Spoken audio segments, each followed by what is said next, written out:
నియోజకవర్గ వైసీపీ అభ్యర్థిగా బాధ్యతలు చేపట్టిన తొలి రోజు నుంచి మంత్రి జోగి రమేష్ గారి మంచి మనసుకు, సమర్థ నాయకత్వ పటిమకు ముగ్ధులైన వేల సంఖ్యలో అనేక మంది అభిమానులు వారిని తమ తమ హృదయాల్లో ప్రతిష్ఠించుకున్నారు.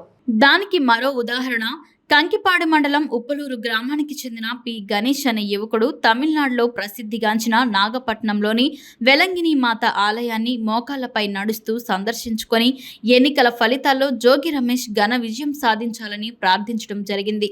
ఈ సన్నివేశం వేల సంఖ్యలో అక్కడికి విచ్చేసిన భక్తులను ఆశ్చర్యానికి గురి చేయగా మంత్రి జోగి రమేష్ క్రేజ్ తెలుసుకుని వారు కూడా జోగి రమేష్ గెలుపు కోసం ప్రార్థించడం మరొక విశేషం.